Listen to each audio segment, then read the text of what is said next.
கண்மணி அன்புடன் அடுத்த வார எபிசோடில் பார்த்தீங்கன்னா கண்மணி வந்து கோச்சுக்கிட்டு அவங்க அம்மா வீட்டுக்கு போயிடுவாங்க. அதுக்கப்புறம் அன்பு பார்த்தீங்க அப்படின்னா வெண்ணிலா வந்து இப்படி ஒரு ஃப்ரெண்டுக்கே துரோகம் பண்ணுறிய, உனக்குலாம் வெக்கமா இல்லை, நீலாம் இந்த வீட்டிலே இருக்கக்கூடாது, இப்படி ஒரு துரோகியாக இருக்குன்னு சொல்லிட்டு வெண்ணிலாவை திட்டிட்டு போய் கண்மணியை சமாதானப்படுத்துறதுக்காக போவாங்க. அங்கே பார்த்தீங்க அப்படின்னா கண்மணி வந்து சமாதானப்படுத்துறதுக்காக பேச ட்ரை பண்ணுவாங்க. ஆனால் கண்மணி அன்பு சொல்கிறதே கேட்க மாட்டாங்க. கண்மணியோட அம்மாவும் சித்தியும் பார்த்தீங்க அப்படின்னா கண்மணி செஞ்சது தப்பு தான், அப்படி கோச்சிக்கிட்டு இங்கே வந்திருக்கக்கூடாது, நீங்கள் மன்னிச்சிருங்க தம்பின்னு கேட்குறாங்க. அவங்க தப்பு பண்ணிவிட்டு நீ எதுக்குமா மன்னிப்பு கேட்குற அப்படின்னு சொல்லிட்டு கண்மணி அவங்க அம்மாவை திட்டுவாங்க. நீ சும்மா இரு கண்மணி, என்ன இப்படி மரியாதை இல்லாமல் பேசுகிற, இங்கேயே இப்படி பேசுகிறேன்னா அங்கே எப்படி பேசுவேன்னு சொல்லிட்டு கண்மணியை அவங்க அம்மா திட்டுவாங்க. ஏமா நீயும் அவருக்கு இதாக பேசிகிட்டு இருக்க, என்னை பற்றி நீ கொஞ்சம் கூட யோசிக்க மாட்டியா, இப்படி ஒரு விஷயம் நடந்திருக்கு, என்னை பற்றி கொஞ்சமாவது நீ யோசிக்கிறியா, நான் ஒரு பெண்ணு தானே, எனக்குன்னு ஒரு மனசாட்சி இருக்குன்னு உங்களுக்குலாம் இல்லையா அப்படின்னு சொல்லிட்டு கண்மணி வந்து கத்துறாங்க. ஸோ இதுக்கப்புறம் வந்து அன்பு வந்து ஒரு 5 நிமிஷம் நான் பேசுகிறத கேலி கண்மணி எவ்வளவோ கெஞ்சுறாங்க.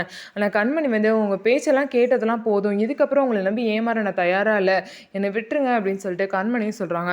ஸோ எல்லா போராட்டத்தையும் மீறி எப்படி கண்மணி அன்பையும் சேர போகிறாங்க அப்படிங்கிறத வெயிட் பண்ணி பார்க்கலாம். நம்ம வீடியோ உங்களுக்கு பிடிச்சிருந்தா நம்ம வீடியோவை லைக் பண்ணிக்கோங்க, மறக்காமல் நம்மளோட சேனலை சப்ஸ்கிரைப் பண்ணிவிட்டு பாருங்கள்.